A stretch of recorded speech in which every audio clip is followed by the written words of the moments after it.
Hey guys, welcome to Great Learning. Now, bagging techniques that we use in the domain of machine learning to help us immensely. Now, I'm sure you're a person asking, saying, okay, so how is bagging, helping us in machine learning, right? Well, we're going to discuss all of that. In fact, we're going to discuss a lot more to give you a comprehensive understanding of these two concepts. Now, ladies and gentlemen, we have a course specially made for these concepts because at the end of the day, when we're talking about ensemble methods and ensemble techniques of how we can work with machine learning, to eventually find the best way to have a very efficient solution, bagging do play a very important role in that. And whenever you start your journey as a person who's into machine learning, once you clear all the fundamentals, once you clear all the basics, the next thing you'll be looking at is finding the best way to solve something, to solve a problem, right? There's many algorithms. There's tens of hundreds of algorithms that you can use in machine learning. Now, at the end of the day, how will you know which one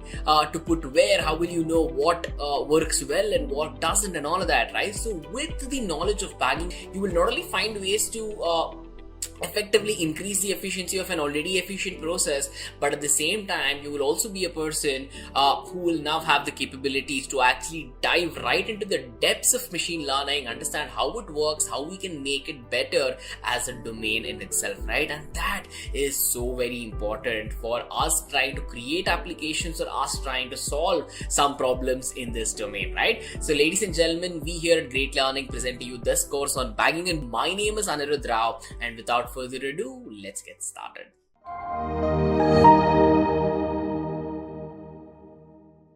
If you haven't subscribed to our channel yet, I want to request you to hit the subscribe button and turn on the notification bell. This is done to make sure you do not miss out on any of the new updates or video releases from Great Learning. And of course, guys, if you enjoy this video, show us some love and do like this video. Knowledge increases by sharing, right? So make sure you share this video with your friends, colleague, and everyone who can make use of it. And at the end of it, make sure to comment on the video if you have any queries or any suggestions, and I'll be more than happy to respond to all of your comments.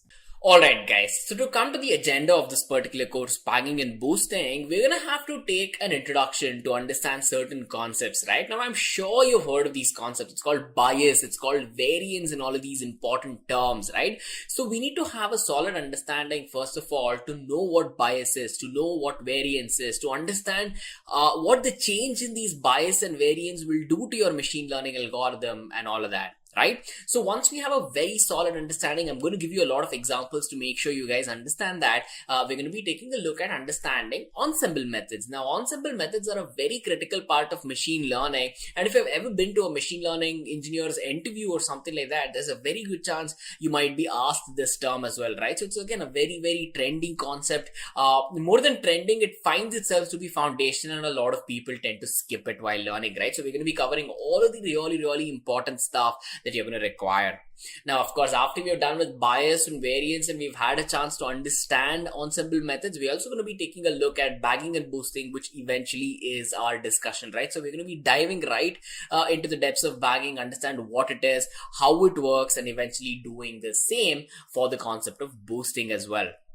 Now, one interesting thing I've always been asked is whenever I've had a chance to teach people bagging and boosting, at the end of the presentation, at the end of the seminar or whatever it is, they usually tend to be left a little more confused regarding, well, how does bagging compare to boosting in itself, right? So of course, I know after boosting, you guys might be wondering about the differences that exist between bagging and boosting. I'm going to be covering all of that for you guys as well. Right? So once we understand all of the important differences that lie in between bagging and boosting, we are actually going to take a look at a very small demo and understand how it is to work with these concepts. And eventually, ladies and gentlemen, we're going to be analyzing the results to a good amount of depth there as well, right? So all your theoretical learning plus all of your practical learning, I am sure, is going to give you guys an edge ahead in the domain of machine learning with this course, right? So guys, I hope the agenda is clear to all of you all, and I think it's high time we get started.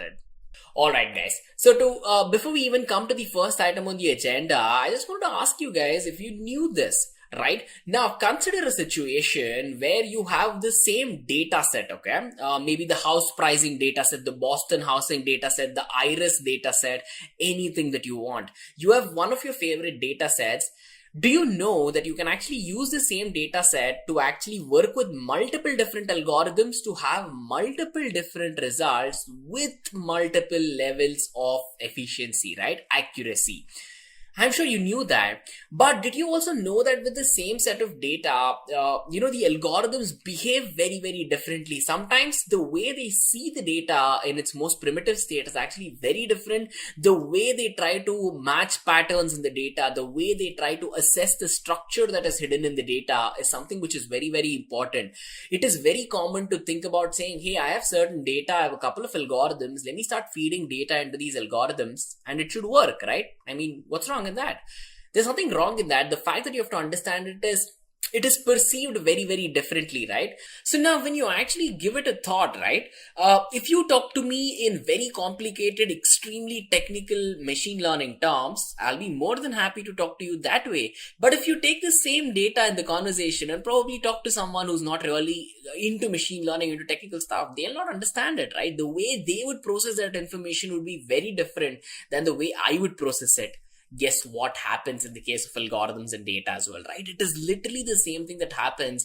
And for you as a learner, this becomes critical to understand, because in many cases before I've had a chance to teach bagging and boosting, the people usually ask saying, hey, so, since we have data, we have multiple algorithms, so we just pick up the best one and go about it. You can do that, but the vital thing you have to understand is, why does these algorithms behave differently? And of course, you can find out many mathematical and statistical reasons of why the algorithms behave differently. But what you are supposed to be answering is saying, okay, so if I have the same data, if I have multiple algorithms, how best can I make sure that I use my data to increase the efficiency of an already really well-working algorithm to, push it to fifth gear, to push it to overdrive, to make it want to perform a little bit better, right? I'll give an example.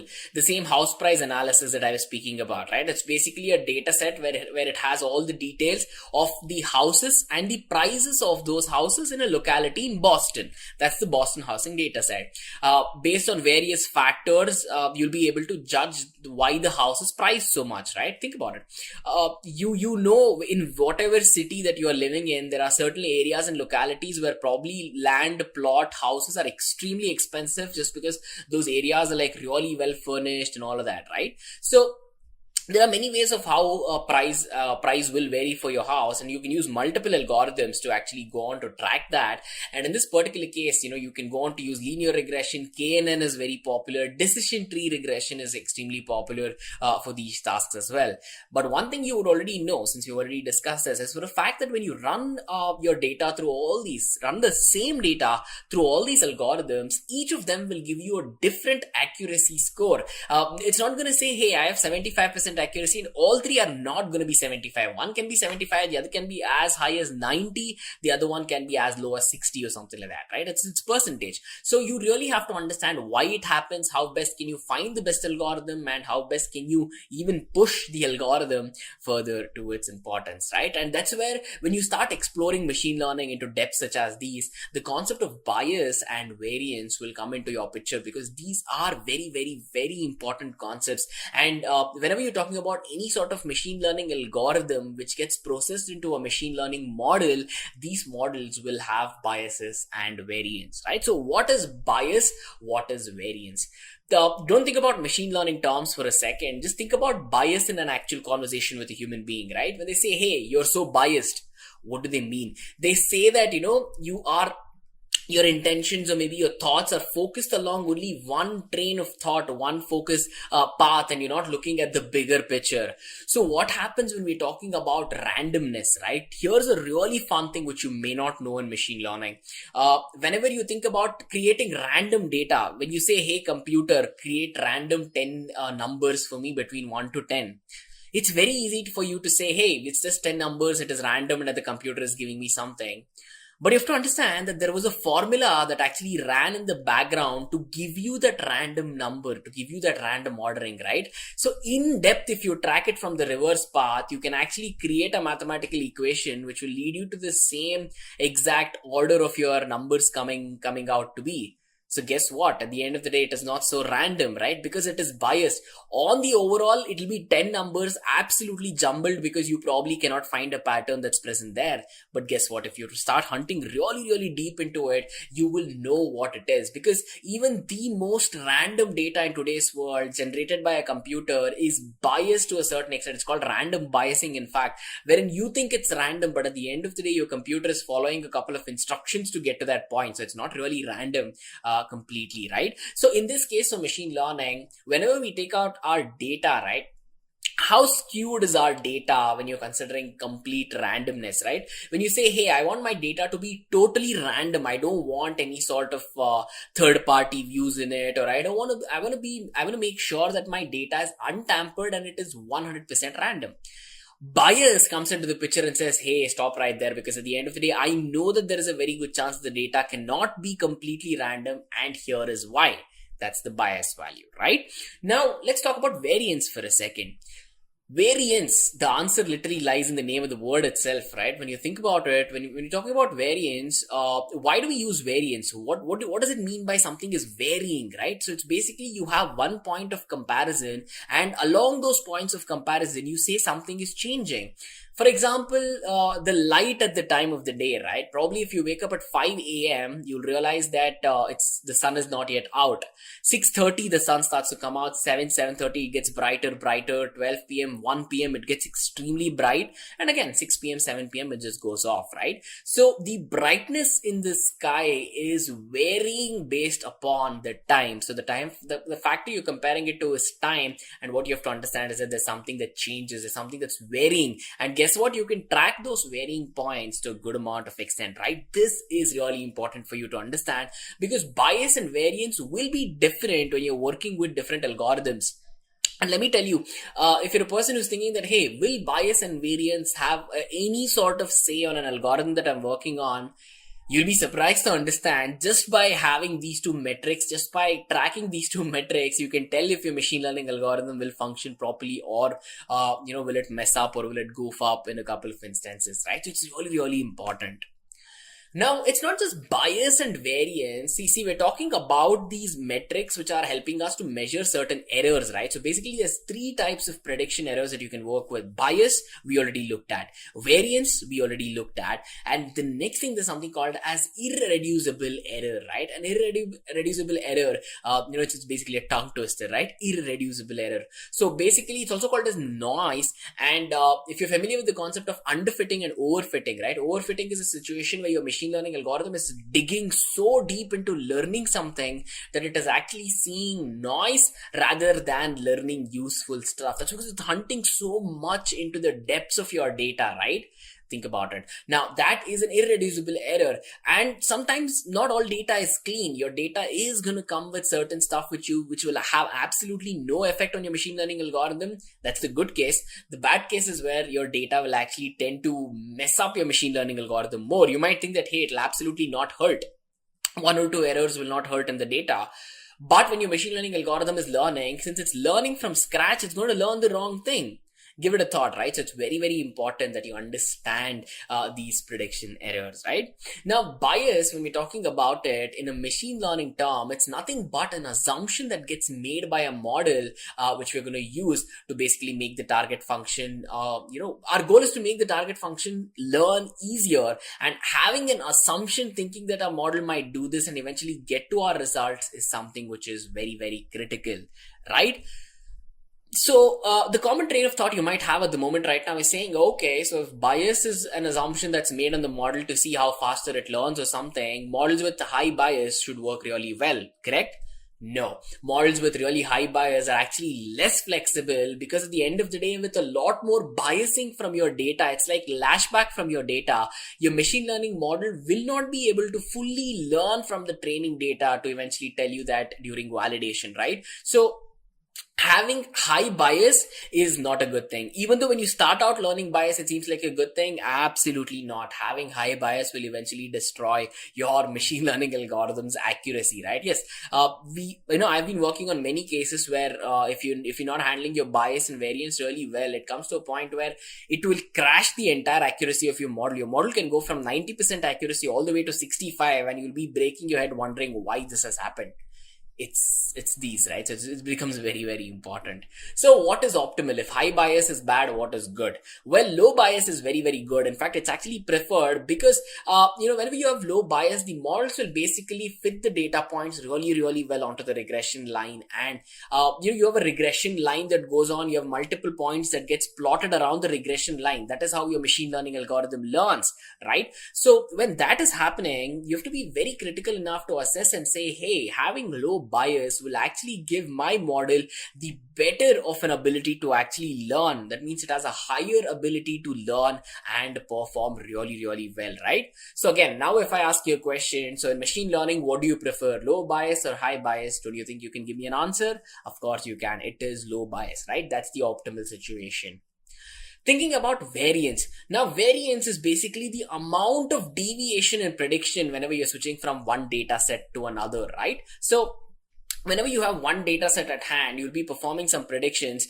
You'll be defining how much of predictions that the model will do when you change from one data set to another set, right? So you're working on one data set, you plonk in another data set, you want to understand what is the variance, what is the change in your learning and all of that, right? So basically it is nothing but the estimate of the target function, and you'll be understanding and you'll be tracking how the target function will change whenever you use what? You use different training data. Now, ladies and gentlemen, this is very, very important for all of you all to understand on the concept of variance. Right? So now that you know bias, now that you know a bit of variance, you might be a person saying, okay, so what's good in variance? Do we have high variance? Do we have low variance, or what? Guess what?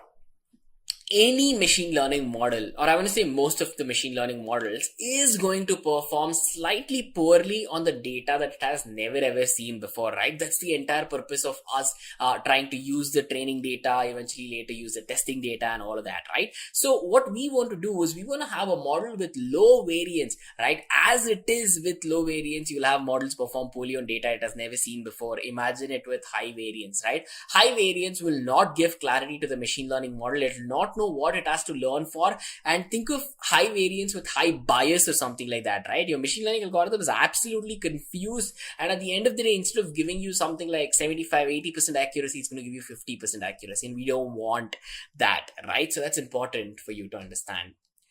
So you might be a person asking a question right now saying, hey, we know that high bias is bad. We know probably high variance is bad, but is there a trade-off? Is there a balance between bias and variance? Well, yes, there is. It's called as the bias variance trade-off. What happens is that this happens in the real world as well. Once you start decreasing one, the other one starts increasing, right? You tend to decrease bias. That's when your variance goes up. You increase variance. That's when your bias goes down, right? It works both ways. Increase bias, variance goes down, increase variance, bias goes down.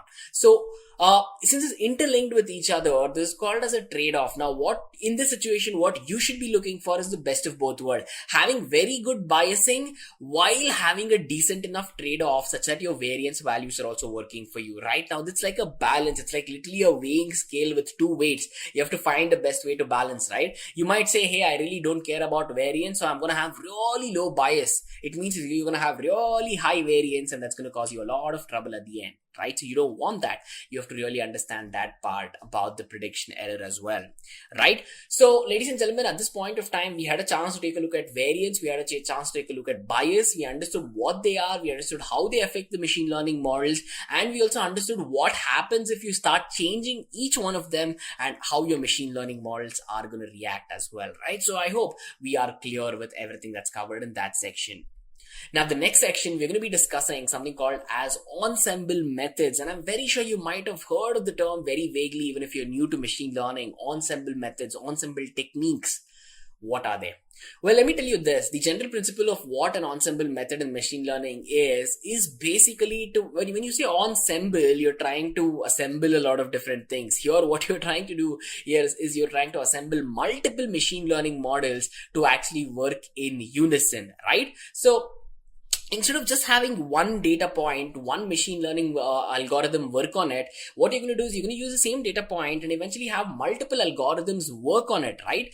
Once you use the power of several models to work together on a data set, you can have a choice. You can come to a situation where you combine the learning of all of these different models to give you one really big fat machine learning model, which will work way better than all of these individual units combined, right? Think about think about the military, for example. If it's just one soldier marching into battle, well, yeah.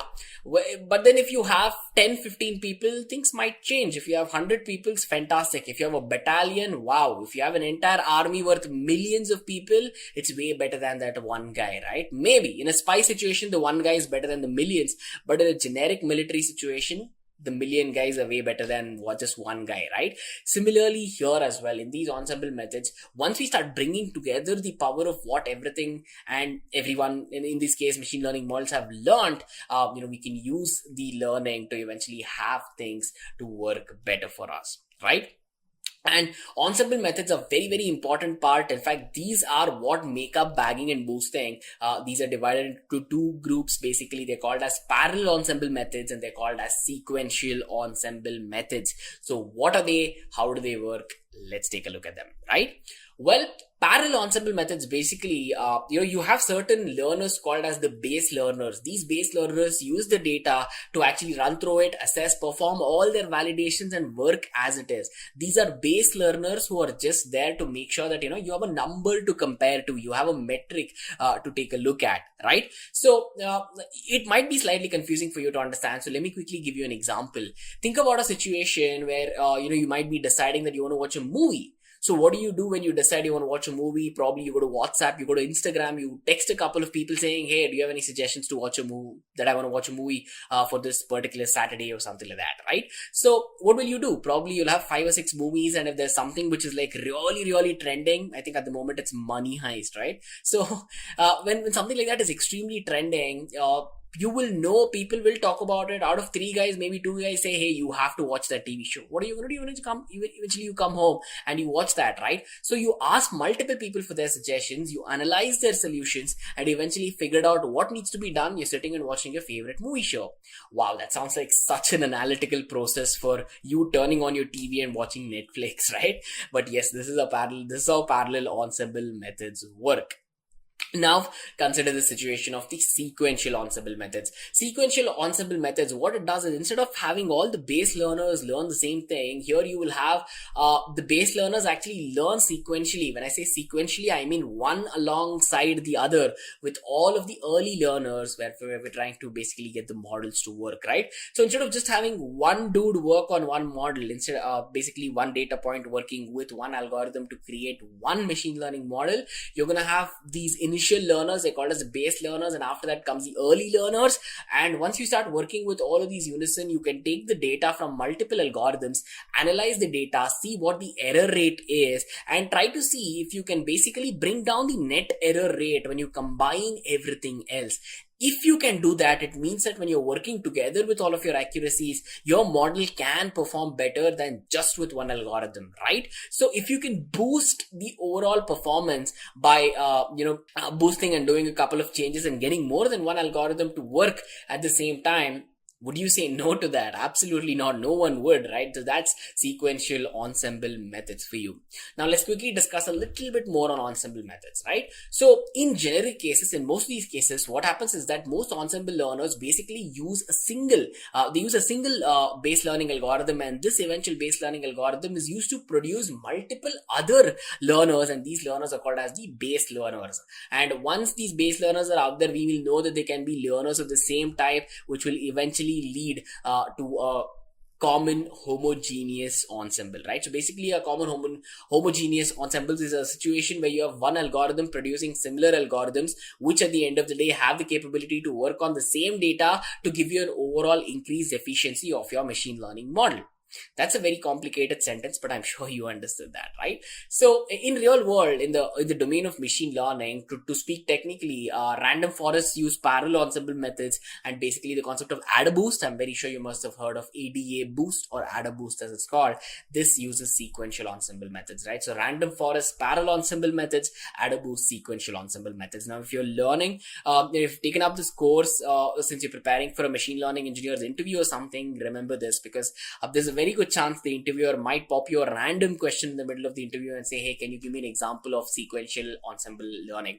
And at that time, we don't want you to go blank. We don't want you to think about what ensemble is, what the examples are, right? So I hope with this, you can take a note of it, and it's very important, and that you will answer when you're asked about this, right?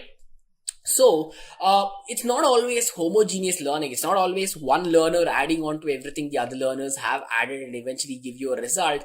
There are cases where you will have heterogeneous learners. Heterogeneous learners are, you have one data point. These eventually will start looking at different entities, different data points compared to each other. And if each of those detections are accurate on their own, what happens to the overall result? The overall result is also more accurate, right? So for ensemble methods to actually be more accurate than just one of these learners that they use, the base learners, the first learners that go in to actually give you all the other models and work with all the other data, right? This has to be very, very accurate. This has to be very diverse. So it's not like you have one algorithm, just send any random algorithm, get it to create hundreds of it, you have a better output. No, your base algorithm, your actual algorithm where you are calling the base learners, this has to be very critically managed, critically controlled, right? So this is something which is very, very important for you guys to understand. Well guys, I hope you're clear with all the concepts you've covered previously. Without further ado, we can take a look at the next concept on our agenda, which is introduction to bagging. Well, we are here. It is now what is bagging. Well, bagging is nothing but a parallel ensemble methods, right? You remember the example I gave you for parallel ensemble method. So it's basically it's a ensemble method. It's a parallel ensemble method, and bagging is actually short for bootstrap aggregating. Bootstrap aggregating is what it actually sounds for, but let's be honest with each other. Bagging sounds a lot nicer, right? So bagging is nothing but a way through which we can decrease the variance of a prediction model. But how we do this is while training the machine learning model, right? Instead of just using the data as one chunk to train the machine learning algorithm, we're going to split the data out into multiple chunks. We're going to combine these data points into multiple different individual trainable learning data, and then we send it to the machine learning algorithm, right? So instead of just sending one big chunk of machine learning data for the algorithm to learn, we're going to split it out into multiple pieces. We're going to jumble it up. We're going to have repeated data, and we're going to do everything we can to actually, it's almost like taking all the data, putting it in a bag, randomly jumbling it, and just putting it out there, right? That is bagging, to be very honest with you. So after all of the process, we can actually go on to perform random sampling, where we have deferred the original data from its original data set. And what happens then is, for a fact, that you might be thinking, hey, since we're repeating data, don't you think the observations at the end is going to be repeated as well?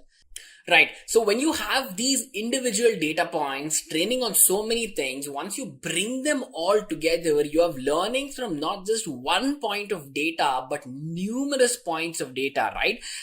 You went from one point of data to a very good chance you might have broken it down into 64 chunks of repeated information that your machine learning model is going to use, and it's going to learn 64 times, and it will get a better idea of your entire data, right? So that entire concept is basically bagging. Now, one important thing you must be asking is, if you started jumbling all things randomly, if you started repeating random stuff, what happens to the data? Well, one thing you have to understand is that every element has the equal probability, has the same probability to basically appear in the new data set that is created, right? This is where biasing also comes into the picture. We're not saying, hey, just pick up these many items for the new data sets that you're creating. No, every single element will have an equal probability of appearing on the new data set. And whenever you go on to increase all the training data set size as well, right, your model's predictive force cannot be improved beyond a certain extent, and it decreases the variance. And what it does is it basically tunes the prediction to have an outcome that you might have expected, right? So ladies and gentlemen, even though you have same probability across all the items, by increasing your data set after a certain point, your model's predictive powers cannot be increased, right? You might be a person who's saying, hey, I have a huge data set, instead of sending it as 1, let me send it as 10. It might work. Send it as 100, it might work even better. Now you'll say, hey, I'm going to send it as 10,000 pieces. Your algorithm might not work at all, because there is a certain limit after which there is way too much bias and variance, which will rather hurt you than help you, right? So it's very important for you to understand. Now, to give you a good example on bagging, decision trees tend to have a very, very high variance when you're working on them, right? So what do? Why do we use bagging? We want to bring down the variance, and we want to make sure our bias and variance values are correct, right? So we purposefully use the random forest model for this, and we eventually understand how we can apply bagging and all of that. And what you'll be doing with the case of random forest is, for a fact, that it's using an extension of basically over bagging, right? When you take a random selection of features and eventually use not just those random set of features, but use like every feature you have and eventually grow trees. When we say growing trees, I mean, think about the node and the tree structure, since we're talking about decision trees, right? And what this does is this will create a collection of random selection of features, and that at the end of the day, in its true sense of randomness, what do you think a group of random trees are called? Random decision trees are called. It's called as a random forest, right? So bagging is very, very critical in helping us get from decision trees all the way to random forests, and you should know that. Now we will head on to the next tree-based classifier, which is a random forest. So there would be some scenarios where your decision tree fails to give you proper accuracy. So as it is stated over here, decision trees are very sensitive to even small changes in data. And that is why these decision trees are very unstable, and these are known as weak classifiers. So if you would want to work with strong classifiers, what we can do is club these bunch of decision trees together, and we will get a random forest. So again, as the name states, random forest. So what is a forest? A forest is a collection of trees, isn't it? So when you combine multiple decision trees together, you will get a random forest. Now, if we take the same example of Avengers, you go to your friend and you ask your friend if you should watch the movie Avengers. Now, let's say he has a very biased opinion and he hates all of the Avengers movies and he hates all of the Marvel movies. So, even though if the movie is good, because of his biased opinion, your friend will tell you that Avengers is a not good movie and you should not watch it. But on the other hand, instead of asking just one friend, let's say if you go to 10 of your friends and ask your 10 friends, then out of these 10 friends, 7 might tell you to watch the movie and 3 might tell you to not watch the movie. So on the whole, out of these 10 people, 7 believe that Avengers is a good movie and you need to watch it. So this is how a random forest works. So you aggregate the result of all of these decision trees. And again, since a random forest is just an extension of a decision tree, it can be used for both regression and classification purpose. So if we are using the random forest algorithm for the purpose of regression, then we can just take the mean of the final result of all of these individual decision trees. And on the other hand, if it is a classification problem, then in that particular case, we can take the mode of all of the results. So this is how we can work with a random forest. So let's understand the underlying concept of random forest. So before understanding random forest, we need to understand the concept about bagging. So bagging is known as an ensemble algorithm. And what exactly is an ensemble algorithm? In an ensemble algorithm, you combine multiple weak classifiers together to make a strong classifier.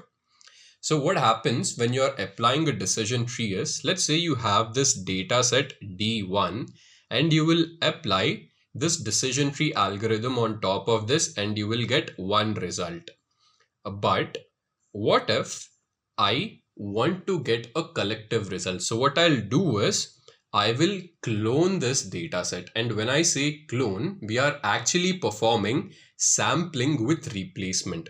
So what I'll do is from this data set D1, I'll create multiple data sets. So if this data set D1, let's just say has 100 records in it. Now what I'll do is I will create another data set D2 from these records, but I'll be taking those records randomly. Now, when I say randomly, I can take the same record twice, or I can also miss out on some records which are present over here. So this is sampling with replacement. So let's say if I take record number 3 from this, put over here, and then again I will keep it back. So the second record can also be record number 3 from this. Third record also can be record number 3 from this. And then I can take record number 100 from this. So this is totally random. And this is how I will create dataset 2. Again, I will create another dataset 3, which will be sampling by replacement. So like this, I can have a collection of datasets. So this is known as bootstrapping. So bootstrapping is you are creating multiple data sets from your original data set by using sampling with replacement. Now, let's say if we create 100 data sets out of our original data set. So initially we had only, let's say 100 records in this one data frame.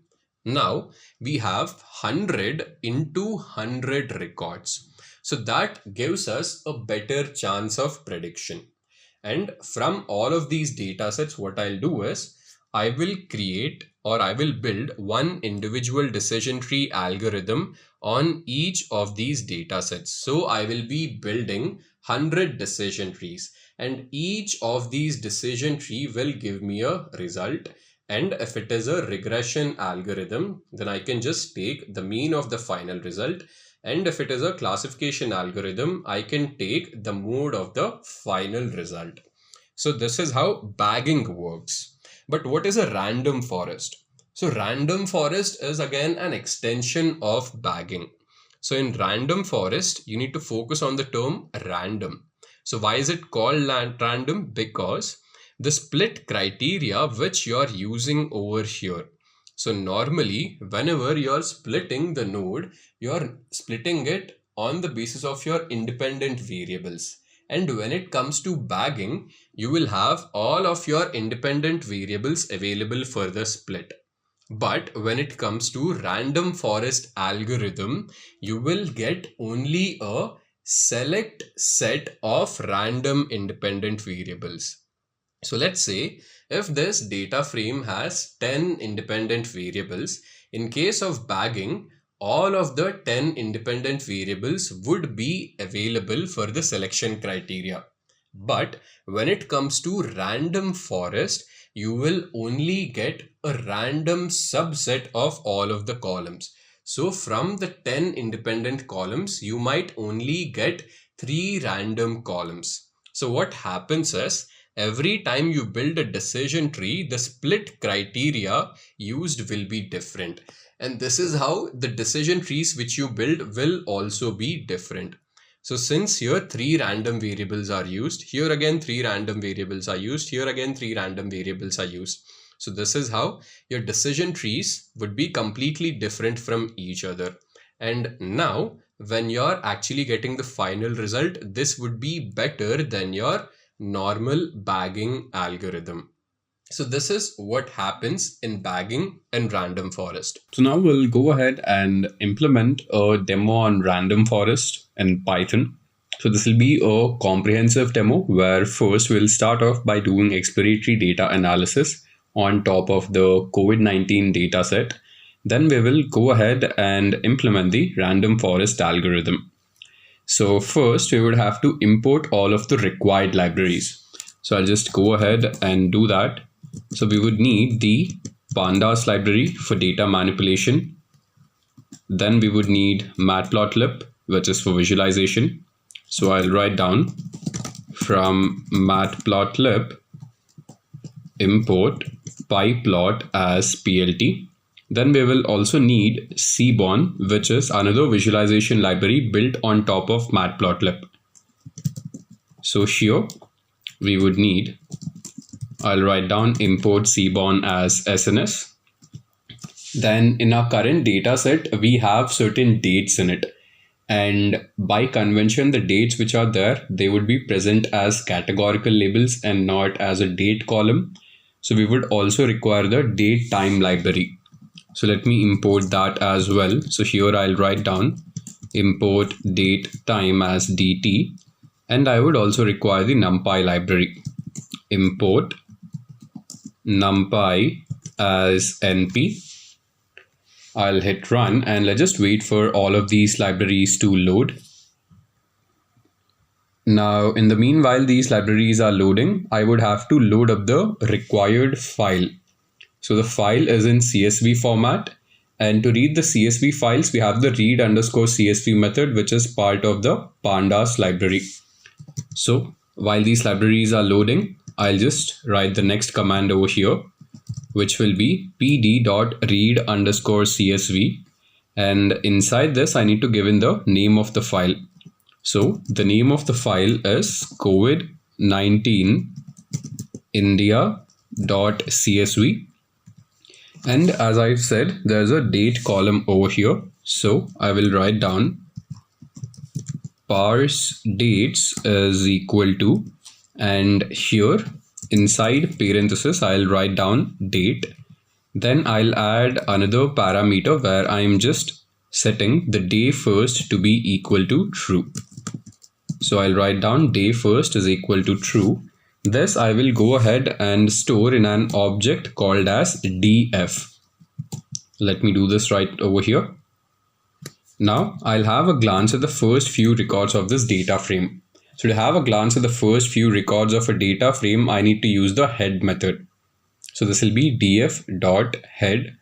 And as you see, we have all of these columns. S number, which is just the index number of this particular record. Then we have this current date. So as you see, this is 30th of January 2020, 31st of January 2020, 1st of February 2020, and so on. Then you have the time over here, state or union territory. Then you have confirmed Indian national. Then you have confirmed foreign national, cured, deaths, and confirmed. So these are all of the different columns which are present. Now, out of all of these columns, I would need only certain columns, which would be the date column. So I would not require the time column. I would not require the S number column. I would require state, union territory. I would not require this. I would not require this. Then I'll also take cured, deaths, and confirmed. So what I'll do is I'd have to extract all of these columns. Let me go ahead and do that. So here first I need to give in df, and inside parenthesis, what I'll do is I would have to give in all of the columns which I'd want. So I would need date. I would need state, union territory. Let me write down properly over here. So it is state / union territory. Then I would also need the cured column. After this, I have the deaths column. Then I have the confirmed column. So I have extracted all of this, and I will go ahead and store in this object called as df. So it's just that this is the original data frame. From the original data frame, I'm extracting only these columns and I'm storing it back to the original data frame over here. Now I'll again hit on run. So we seem to have an error over here. So I need to give in proper indexing. So we have date, state, union territory, cured, deaths, and confirmed. So state, union territory, we seem to have a problem over here. Let's just actually see if I've given the, so there shouldn't be a space over here. Now let me hit run. Right. Now I will have df.head again. And as you see from the original data frame, I have only extracted date, state, union territory, cured, deaths, and confirmed. Now again over here, so state and union territory, so this is the column name over here is very big, and I would want to rename this. So again, what I'd want to do is so you have capitals over here, so it's better if I have the starting letter of all of these columns small. So I'll also change them to be small, and it's instead of having state/union territory, I'll just have the column name as state. So let me go ahead and do that. So for this purpose, what I'll do is I have this columns method. So I'll just write down df.columns, and inside the list, I will give in the new names. So first I'll have date, then I will have state. After that, I will have cured, then I will have deaths, and then I will have confirmed. I'll again hit on run. Now let me again show you the first few records of this df.head, and as you see, I have renamed these columns. Now after this is done, so as you see, these are all of the columns which I have, and the date, as you see, it starts from 30th of January 2020. Now if I actually show you the tail, that will give me the final date. So this would be in ascending order. So when I have df.tail, so here you would see that we have all of this data till 17th of July 2020. So starting from 30th of January, so this is the first record which we have for Kerala. So in Kerala, there was the first confirmed case was found on 30th of January 2020. And as you see over here, so as of 17th of July 2020, in West Bengal, there have been 36,117 cases. Similarly, in Uttar Pradesh, there have been 43,441 cases. So this is quite interesting over here. Now, what I want to do is, I would want to extract all of the cases which have been there till today. Or in other words, I would want to extract only the date. So here, as you see, this is the current date, or this is the latest date, which is 17th of July. So I would want to extract all of those records where the date is equal to 17th of July. So let's see how can we do that. So again, this is our original data frame, which is df. So from this, what I'd have to do is df.date, because this is the column. So df.date needs to be equal to 2020-07-17, and this I will go ahead and store in an object called as today. I'll hit on run. Now I will have today.head, and let's see what do we get. So as you see over here, so I have all of the cases with respect to different states as of 17th of July 2020. So as of 17th of July 2020, there have been 180 confirmed cases in Andaman and Nicobar Islands. Similarly, there have been 38,000 cases in Andhra Pradesh, 543 cases in Arunachal Pradesh, 19,000 cases in Assam, 21,000 cases in Bihar. So this is something interesting, isn't it? And now after this, what I'd want to do is I would want to sort this with respect to the number of confirmed cases. So as you see, I would want to know which state has the maximum number of confirmed cases. So since this is a numerical column has this method called as sort values. So what I'll do over here is I will write down today dot sort values, and inside this I would have to sort this data frame with the help of the confirmed column. So I'm basically sorting this data frame by the confirmed column, and this has to be in descending order. So I will set ascending is equal to false. So I'll basically have that particular state which has the maximum number of confirmed cases at the top. And this I will go ahead and store in an object called as max confirmed cases.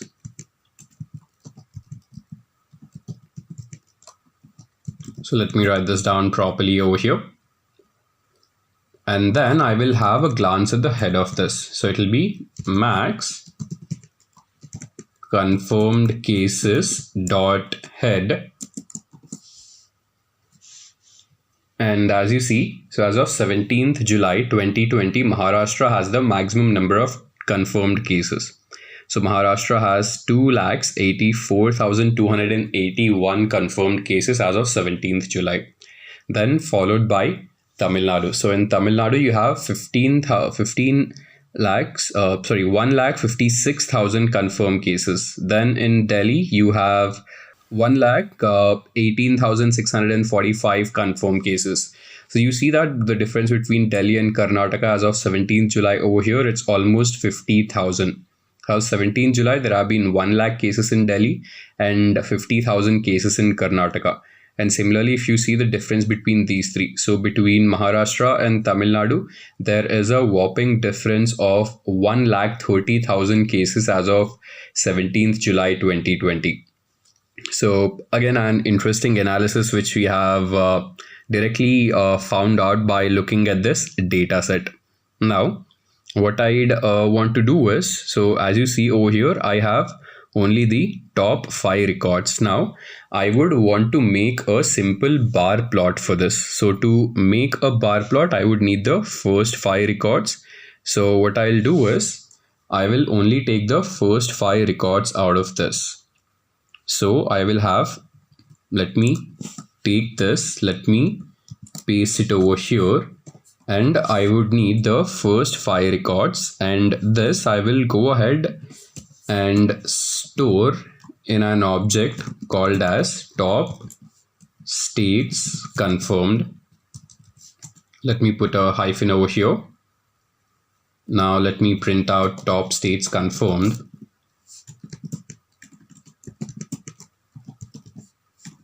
Let me write this down properly over here. And as you see, we've got the top 5 states. Now what I basically want is, I would want to make a bar plot, which means that I would want the state column on the x-axis and the confirmed values on the y-axis. And for this purpose, I would need this library called as Seaborn, which we have already imported. So for this, first I'll go ahead and set the figure size, or maybe we can do that later. So what I'll do is, I will directly write down sns.barplot. So this is how we'll be creating a bar plot. And on the x-axis, what I'd need is, I would need the state column, and then I would need something on the y-axis. So on the y-axis, I would need the confirmed column. And where are these 2 columns coming from? These 2 columns are coming from top states confirmed. So data is equal to top states confirmed. Then let me just hit on run, and I'll have plt.show over here. Let me just write down plt.show so that all of this metadata is not there. And as you see, we have this simple bar plot over here, which tells us the maximum number of confirmed cases as of 17th July 2020. So this tells you clearly that Maharashtra has the maximum number of confirmed cases. Then you have Tamil Nadu, then you have Delhi, then you have Karnataka, then you have Gujarat. So this is quite interesting over here. Then, as I've told you, let's say if I would want to change the figure size. So I have the set method inside the Seaborn library. So I'll just write down sns.set. I have this parameter called as rc, and I will set the figure size inside this. So here I will have figure.fig size, and so this I'm basically giving as a, this I'd actually have to give as a dictionary. So let me put this inside a dictionary and not inside a list. So I have figure.fig size. This is the key, and the values would be I would just have to give in the dimensions of the image. So let's say if I set it as 15, 10, now if I hit on run, so you'd see that the dimensions have changed. Let's say instead of 15, 10, if I only keep it to be 5, 5 and then hit on run, you would see that again the dimensions of this plot have changed.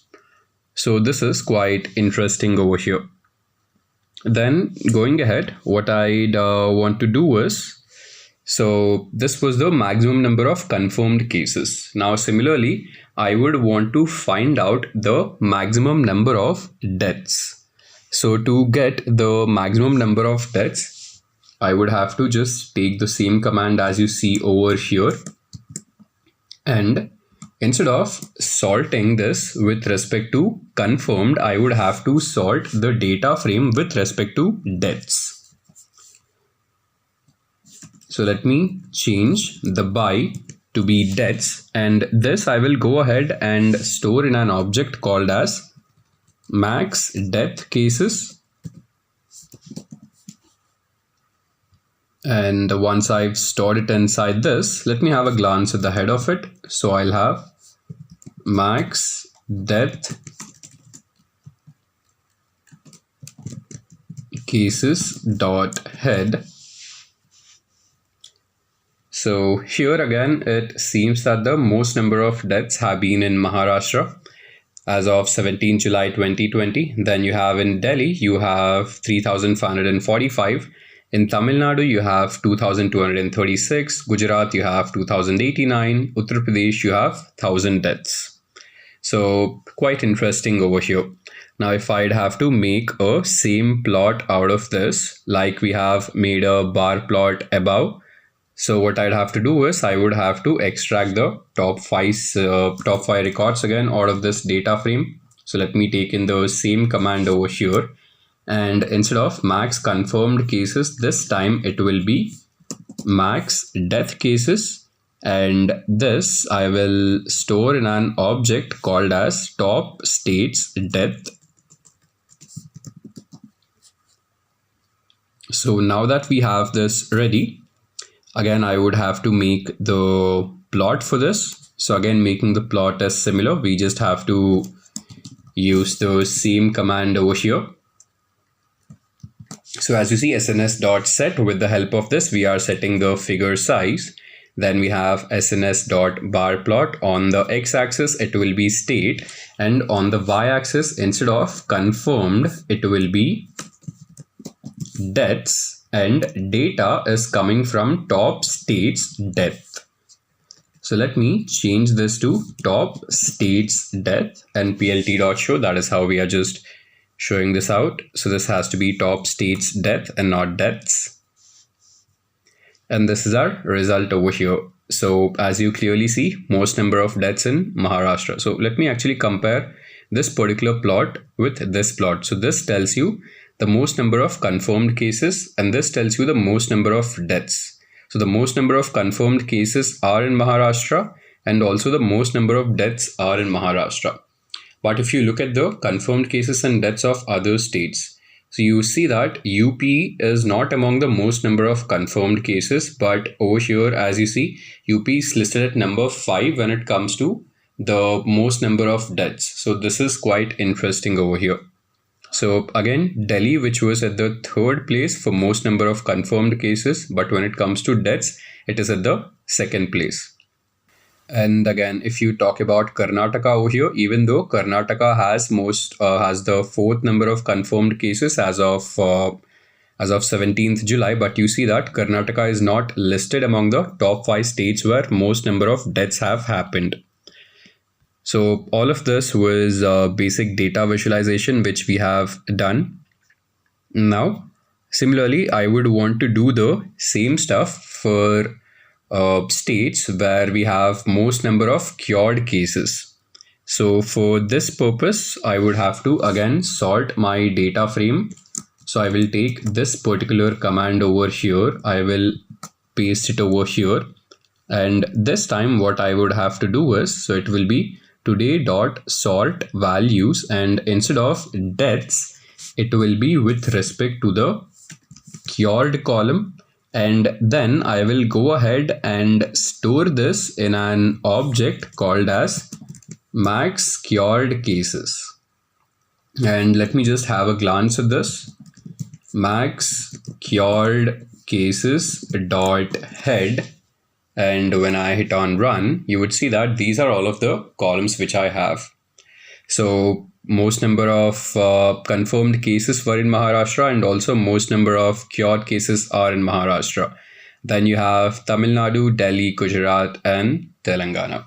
So you see that when it comes to Telangana, this is quite interesting. Even though it wasn't listed as one of the states as most number of confirmed cases or most number of deaths, but it seems that people who've been confirmed in Telangana, they've been cured more in Telangana. So quite an interesting analysis over here. Then going ahead, what I'd want to do is make a similar plot out of this. So to make a plot out of this, what I'd have to do is first take the top 5 records. So this time I would, so this will be max cured cases instead of max death cases. And I would need the top 5 records. And I will store this in an object called as top states cured. Now I would have to just create the same plot for this as well.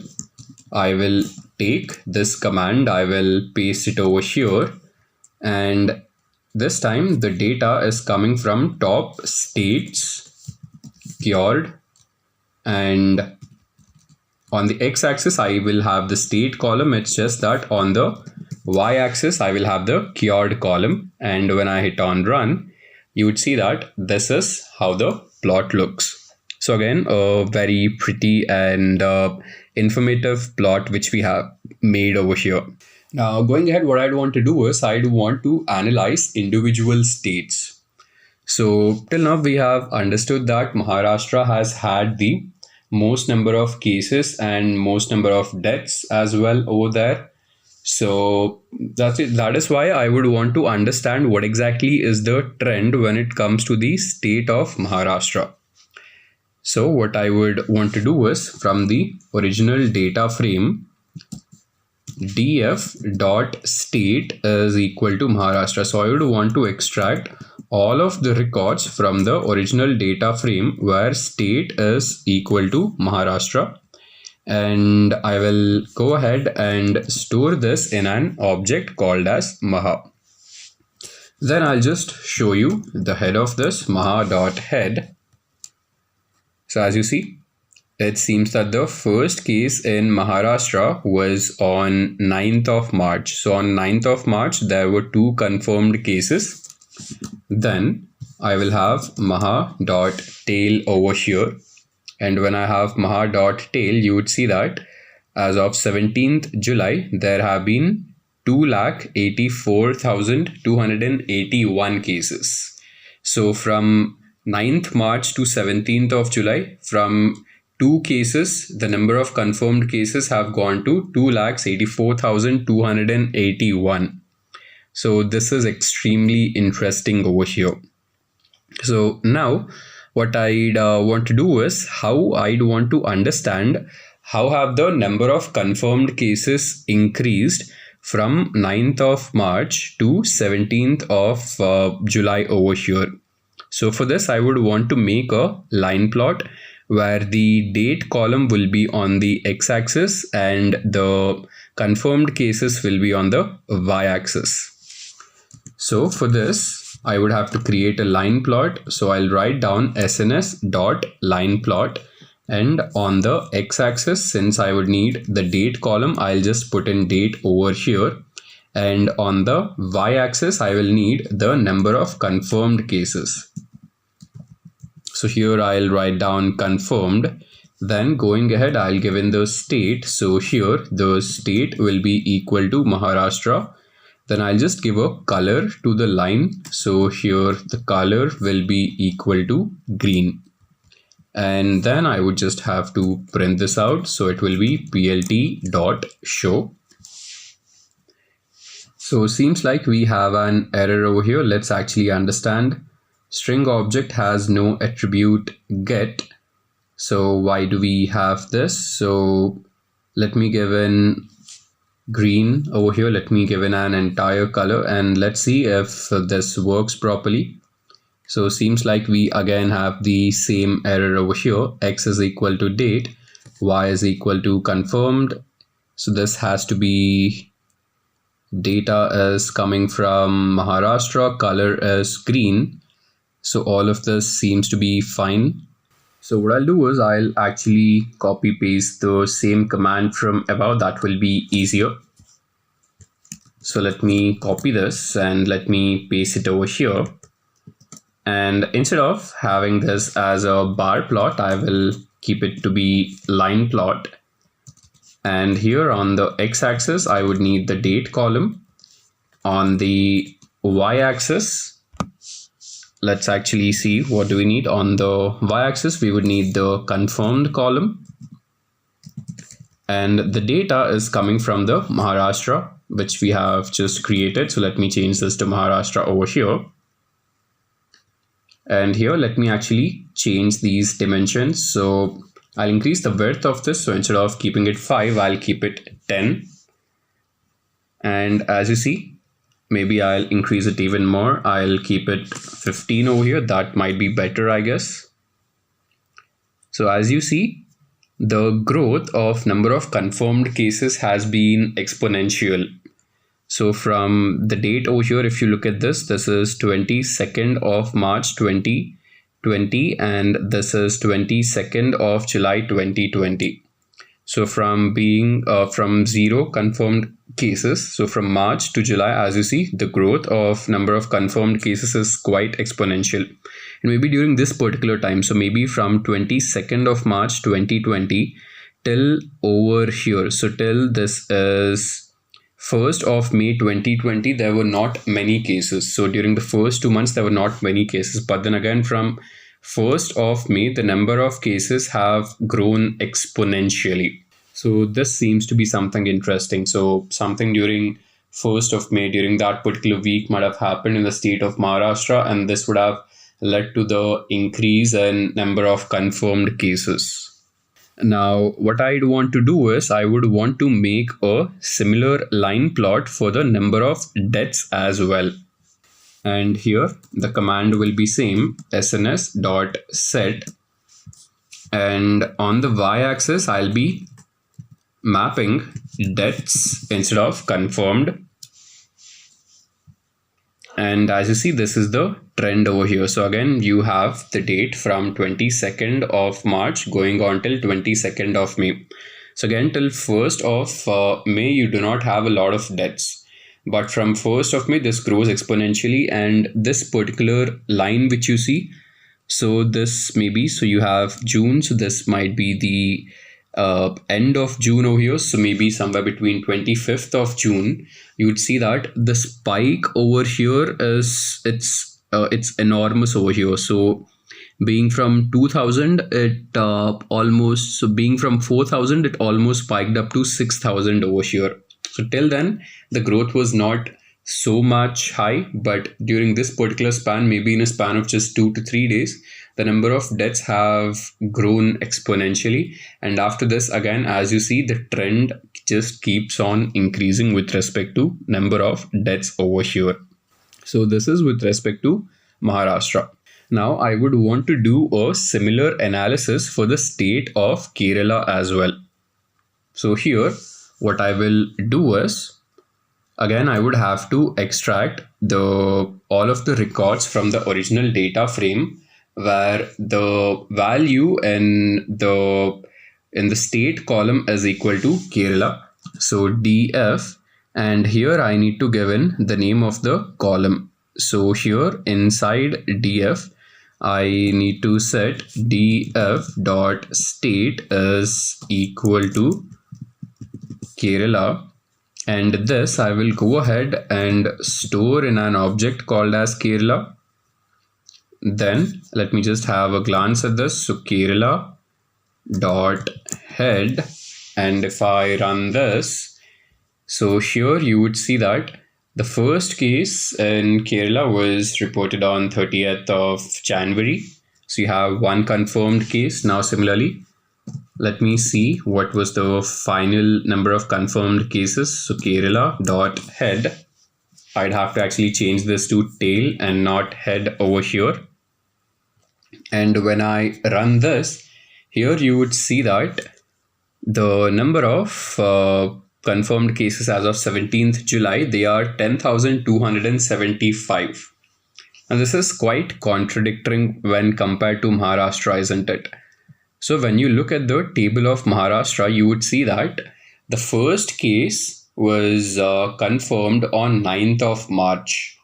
And from 9th of March to July, the number of confirmed cases is exponential. It's staggering.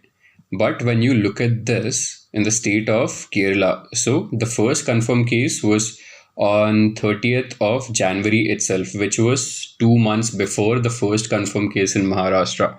But you see the total number of confirmed cases as of 17th July 2020, you would see that they are very low. The growth of the confirmed cases has been very, very less in Kerala when compared to Maharashtra.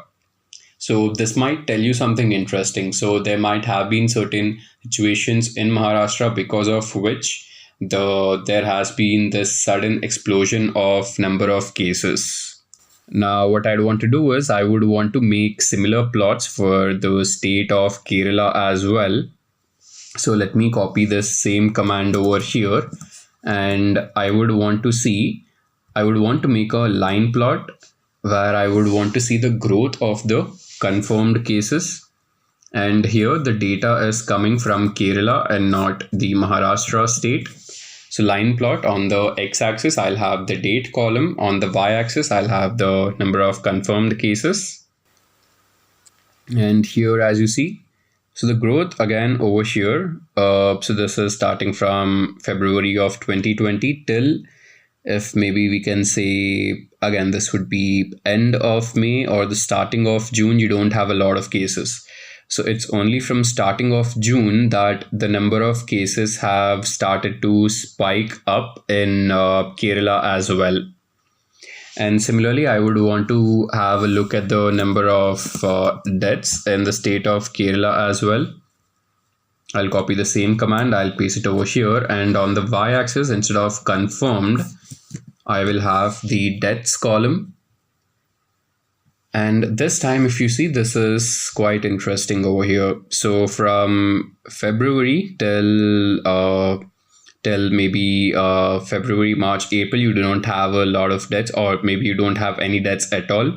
And in the month of April, maybe you will have around 2 to 3 deaths, and that is not very gradual. But then again, as you see, from the end of May and the starting of June, the number of deaths have again spiked up.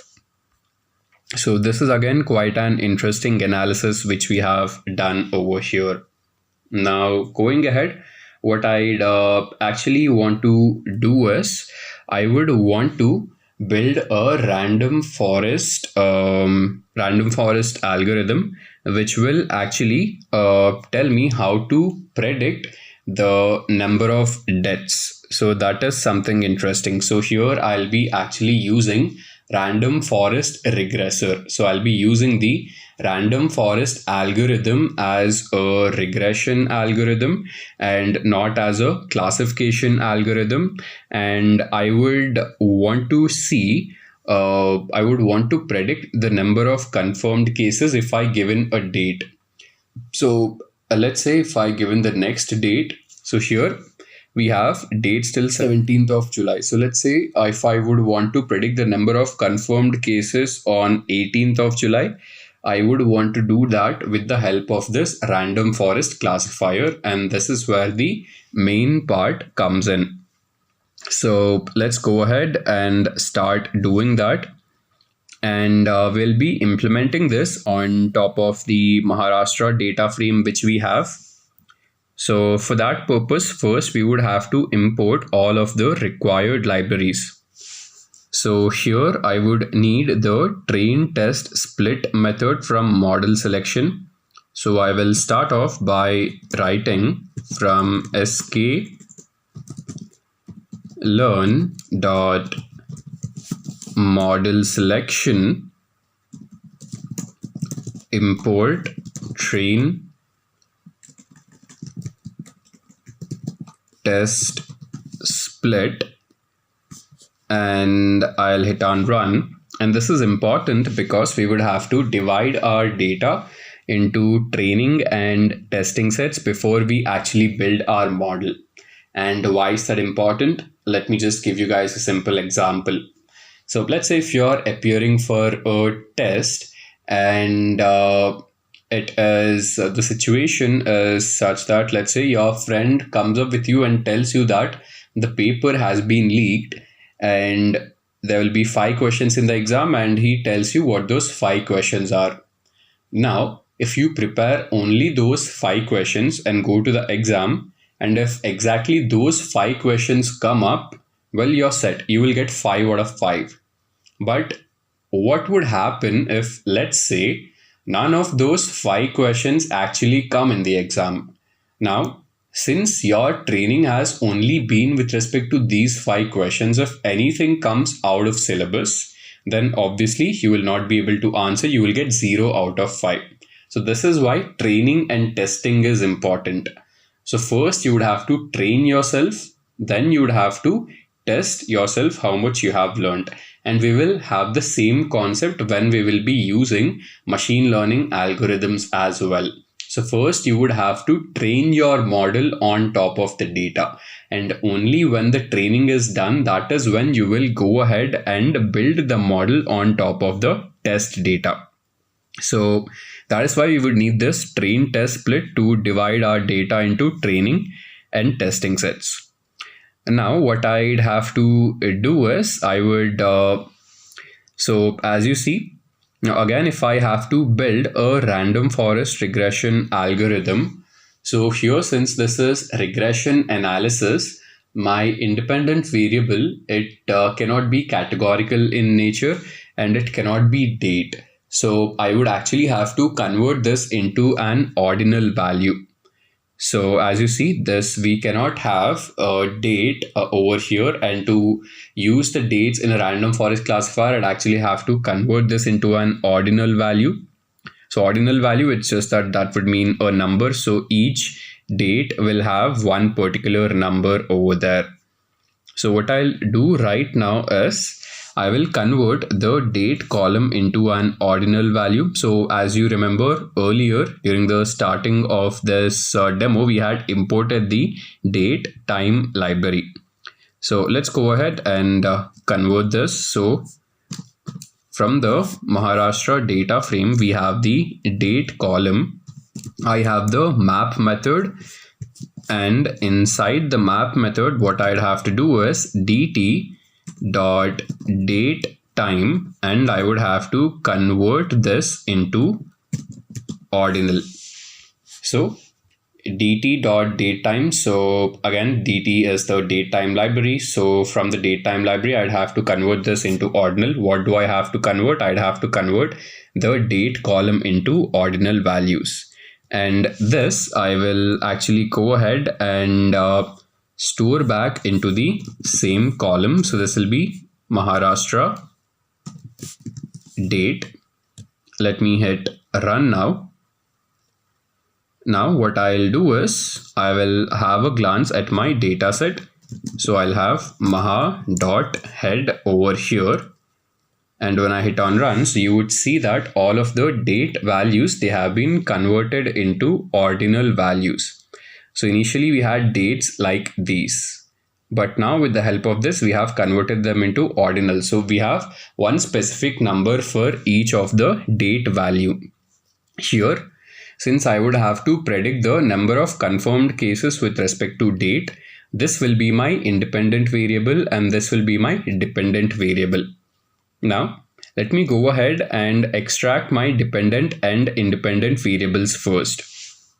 So I will store my independent variable in x. So it will be x is equal to maha.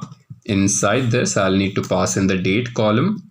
Then I would also need to extract the confirmed column, which will be stored in the y object. So here I will have confirmed.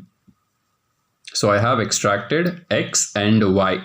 Now, since I have my independent and dependent variables, I can finally use the train test split method to divide my data into training and testing sets. So here I will write down train test split. Inside this I will pass in x comma y comma, then I have another parameter called as test size. So test size, let's say if I given a value such as 0.3, this would mean that 30% of the records would be in the test set and rest of the 70% records would be in the training set. And then this method will give me 4 outputs. So let's see what those are. I will have something called as x train, then I'll have x test. After that I will have y train, then I will have y test. So here x train means that it is the training set of independent variable. X test is the testing set of independent variable. Y train is training set of dependent variable and y test is testing set of dependent variable. So we have all of the independent variables and dependent variables with respect to train and test sets ready. Now once we have this, I would have to go ahead and build the model. So to build the model, I would need random forest regressor. Let me go ahead and import that. So I'll write down sklearn dot ensemble import random forest regressor. And here you'd have to keep in mind that R, F and R are capital over here. So R in random is capital, F in forest is capital, and also R in regressor is capital. So from sklearn.ensemble import random forest regressor, then I'd have to create an instance of this. I will call this instance as, let's say, RF. So I'll have RF is equal to random forest regressor. And once I create this, I would have to build this on top of the training set. But now I will actually show you how the training set looks like. So y train, what is y train? Y train is the training set of the dependent variable. And here, what is our dependent variable? Dependent variable is the number of confirmed cases. And here you see that I have all of these index values. So I do not want this index values corresponding to also my actual values over here. So I just want to remove these indices. So if I don't want to remove these indices, I would need the help of NumPy library, which I have imported earlier on. So here, what I'll do is, while fitting this, I'll just write down dtr.fit.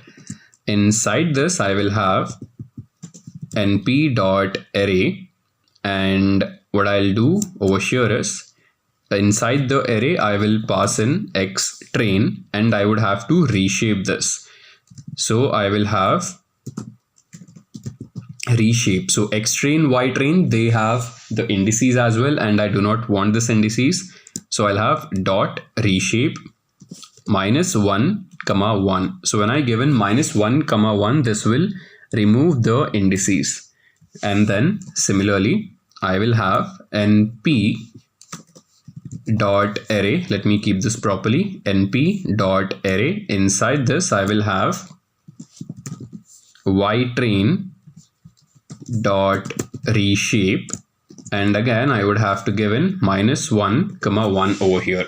So this dtr.fit. So we are building or fitting the model on top of the training set. So training set is basically x train and y train. But our x train and y train have these indices, and we have to reshape these training sets without the indices. So that is why I'm using this particular command. And let me hit run. So this is actually RF and not DTR. Let me change this to be equal to RF. And we have successfully built our random forest model. So now that we have built our model, what I'd want to do is I would want to predict the values. So I will have maha.tail Let me run this. So as you see, so with respect to a particular date, I have a confirmed value over here. Now let's say if I would have to predict something, what I would want to do is I will have rf.predict end. So when we have to predict something, it will give you the result of your dependent variable. And what do we have to pass in? We would have to pass in the independent variable. So independent variable is your date. And here, this value which you see, 737623, this gives you your date. Now let's say if I give something such as 737600, and if I hit on run, there actually seems to be a problem over here. So here I would actually have to pass this as a numpy array. So inside this, I will have np.array, and I will have, let's say if I given 737600, I hit run. So seems like I'm making some error over here. So this actually has to be written in this particular format. So it'll be rf.predict np.array. And let's say if I want to predict something, maybe, so this is 737623. So now if I want to know how many cases were there 23 days back, I'll give in a value of 600. And this gives us a value of, as you see, there were 1,39,950. Maybe if I change this to, let's say, 450. Again, if I hit on run, so you would see that this gives you a value of 7.7. So this might not be exactly accurate. So this is a very baseline random forest model which we've built. And also, let's say if I would want to change this. So let's say if I keep this as 737 and I keep it to be, let's say 737650. And if I hit on run, so this gives you a value of 275298, which is actually less than the value of the number of confirmed cases as of 17th July. So this is quite interesting, isn't it? So again, this is a very baseline model, and this baseline model will give you inaccurate results. So this brings us to the end of this session on where we have done a proper exploratory data analysis on top of the COVID-19 dataset. Then we learned how to implement the random forest regression algorithm on top of it. Now, we know what bagging is. We know what boosting is. You should be very curious to say, hey, both these cases, we're working on the bias and the variance and making sure our models can perform better as one. But are there any differences between bagging and boosting? Well, ladies and gentlemen, I cannot tell you that we cannot have points and discuss the differences between bagging and boosting. It actually completely depends on the circumstances, on the data. It depends on the simulations as well. Because what happens is that bagging and boosting will decrease the variance of a single estimate, because they will take multiple estimates. They combine multiple estimates from multiple models, and there's a very good chance when you do that, 90% of the time your overall variance will dip. And of course, that's a good thing for us, right? So at the end, what happens? The model performance will go up. Model will be performing really well. It is more robust. It is more stable. There's a very good chance when you use concepts such as transfer learning or something where you have the same data, multiple models work on it in a different way. That's when you can take the same trained model to perform well on different data as well, right? So overall, the advantage of bagging and boosting is really, really high. And when you directly compare it, you have to understand that it varies from situation. It varies from algorithm to algorithm. And more than that, I think the biggest thing it varies is with respect to the data that you're providing, right? Because data, let's be honest, is a million types of data that you can work with, literally, right? So you might be a person who's asking a question right now saying, okay, so how can we measure the performance of a model? Now, to measure the performance of a model, as a machine learning beginner, you would have learned this, right? We would actually split the data into two pieces. One is called as a training data set. The other one is called as a testing data set or as a validation data set. Now, the training data set is a very similar concept of your textbooks in your college and schools, right? You're given certain textbooks. You're asked to learn using those those textbooks. And what happens at the end of your academic year? There is an examination. There are multiple semesters and all of that, right? So you have to go there, close your textbook, make sure you recall everything from your memory, what you have learned, and eventually start doing that, right? So if we do not split the data into training and testing data set, I'll tell you what happens. It's a very big blunder that happens actually. So you have provided 100% of the data for your machine learning algorithm to learn. It has learned each and every one of those data points. It knows it thoroughly. So if you start asking questions from it, it is obviously going to give you a 100% accuracy, because there is nothing that it has not learned in that data set, right? It knows the in and out of that data set. It's almost like me saying, hey guys, come write an examination, but you can have your textbooks right next to you. So in that case, you really don't have to do any learning at all. You can open your textbook, copy, paste, you're done. Correct? There's no learning happening.